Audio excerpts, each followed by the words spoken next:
We start with best intentions. We load up our calendar with tons of meetings. We set all these things up, and then we get busy, and then we start canceling them.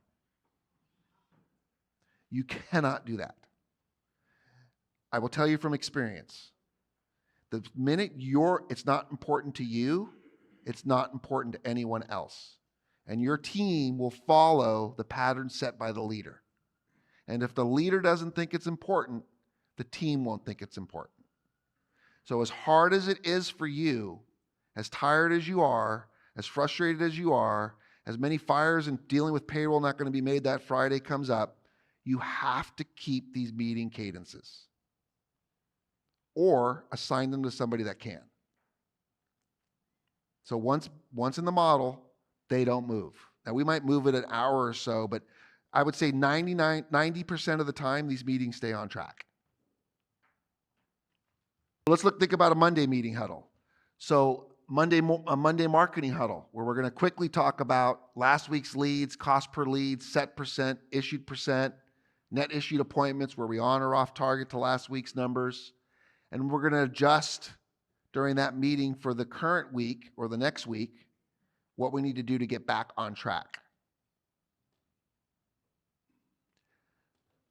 We're going to make sure that these weekly meetings have a start and end time and a defined agenda and define things we're going to exactly the format we're going to do is going to be used every single time. It's not an ad hoc meeting. We just don't get in the room and say, guys, how's it going? We actually set a bulleted list.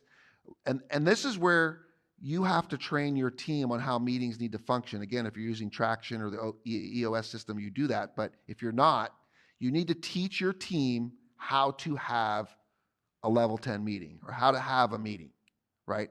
Exactly what process do we go? Because I'm sure you guys that aren't following EOS experience, your meeting becomes a cluster F. Right? I like to use the phrase chasing rabbits down holes, right? All of a sudden a rabbit starts running around in the meeting and we're running around trying to get this rabbit and then another rabbit and it's like, what the hell's going on? So there's a couple things I tell people. I don't play ping pong in meetings and I don't chase rabbits, right?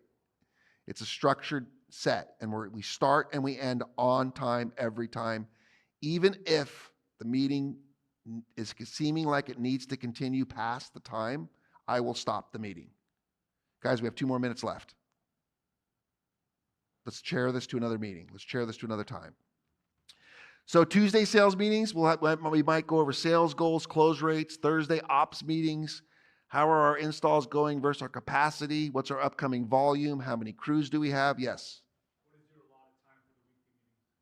So these will typically in these types of meetings, they're going to be less than 30 minutes per meeting. And sometimes even less than that, because a lot of these topics can go very, very fast. But very, very short, quick meetings. Friday scoreboard review. Now that might be a little longer review meeting where we're actually going over more of the metrics on the Friday meeting. But for the weekly ones, these are extremely quick. We don't want to get people burned down and bogged down in meetings.